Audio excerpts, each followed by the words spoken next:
Hello everybody and welcome to everyone's favorite show!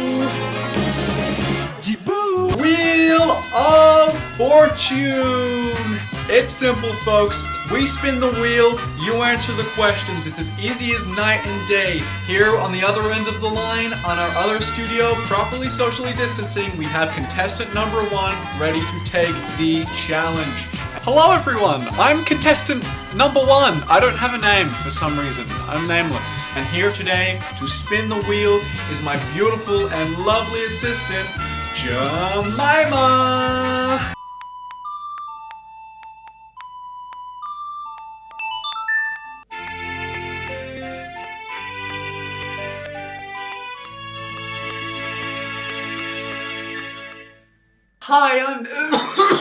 Hi, I'm Jemima. I'm gonna be spinning the wheel for you today. Let's get started, shall we? Oh, that's a tough one, contestant number 1. A tough one. Now, this is a difficult question, contestant number 1. Can you summarize the reading by Fred Boats, Introduction, Negative Aesthetics? Jeez, this is a really hard question. I don't know if I'm going to be able to answer this one. I'm not looking at a script. I'm not. Introduction, Negative Aesthetics in Gothic, as a reading describes the genre of Gothic as primarily set in the past, particularly in the medieval or quote-unquote Dark Ages. Portraying the world as barbaric and anti-modern, the Gothic world is comprised of vicious castles with black, cracked stones, ancient ruins of sinister origins, and stereotypical gargoyles and great murals with eyes that follow the protagonists of the text. The darkness and mystery of the physical setting is coupled with an isolated atmosphere, often perpetuated by lonely mansions and crypts in the woods, all apart from society where nature is dangerous and untamed, to create a space in which the normal conventions of reality can be bent and twisted. As a result, the social order and domesticity that flows through humanity is disrupted, which is portrayed as an entirely negative stray from the norm, as the genre as a whole aims to uphold the Western view of society and damn the demoralization of mankind. The negative aesthetics of the Gothic genre simultaneously aim to punish those who would indulge in desires and appetites that would stray from normality. These traits of base desire are damned through the actions of the monsters that take on the form of the dark settings, becoming a part of the worlds themselves.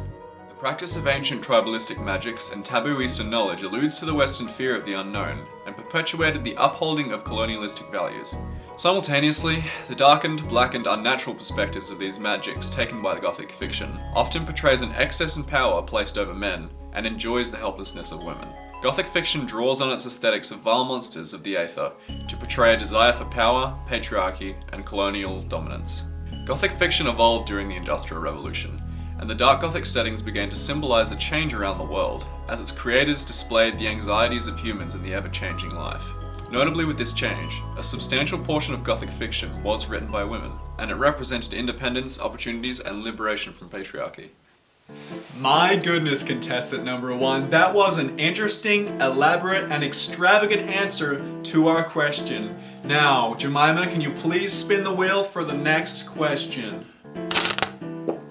It looks like you've really got your work cut out for you, alternate reality version of me.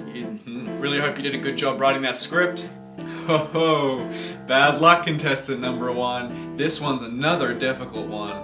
The second question of today is, can you introduce your key texts, your 2 key texts, and explain how the reading illuminates something important about the texts? It's all up to you, contestant number 1. I'd have to say that the negative aesthetics of Gothic fiction really allow for the dissection of both Dracula and a girl who walks home alone at night. Dracula displays the world and its antagonists as a completely vile-natured race that completely succumbs to any and all of its desires in satisfaction of its deadly sins. The isolated space of Dracula's castle, with untamed beasts that roam its gloomy and frightening woods, is used to show that this space and any of the events that occur within it are a rejection of traditional society. It is as if, at every move of the protagonists, there is a raging beast that is threatened to set loose at any moment that will consume their very being. This is symbolic of the desires of humanity that threaten to burst out. Lust, violence, gluttony, greed. Dracula displays any unnecessary satisfaction of the self as unnatural, including freedom. The text actively portrays the sexual exploration and desire of women as a similarly unnatural desire that must be purged by the greater man that is void of these cravings. That is in very big quotes there.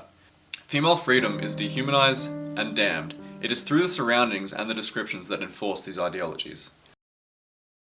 A girl who walks home alone at night uses the darkness of the world, the literal shadow, the fires of industry, and the looming concrete structures of man that mirror their past medieval counterparts as a tool to empower the others of society, particularly women. Similar to Dracula, the female antagonist, quote-unquote, the vampire, is seen to be a product of pure shadow. In this shadow, she uses her abilities to purge the living, however this is seen as neither a positive nor negative force.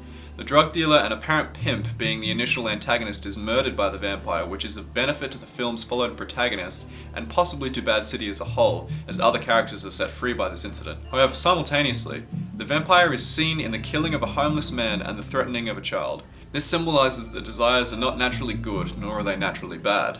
It is merely the actions taken by the individual, and how these actions are perceived by society, that define their desires. These actions, which would traditionally be seen as negative, are rewarded as the film ends with the protagonist's acceptance of the vampire. In conclusion, both texts use negative aesthetics to portray the others of society. Desires in A Girl Walks Home Alone at Night, that are portrayed by the negative shadows and aesthetics of the film, are used to grant power to its users. In contrast, the vile aesthetics of Dracula are used to completely damn the others of society.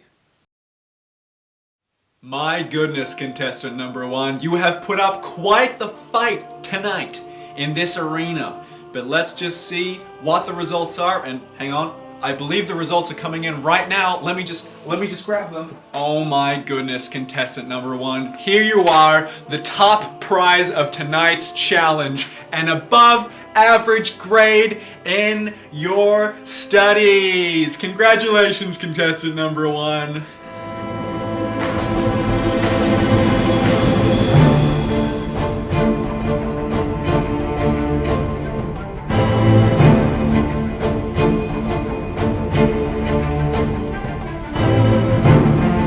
Is this funny? No, it wasn't. It really wasn't.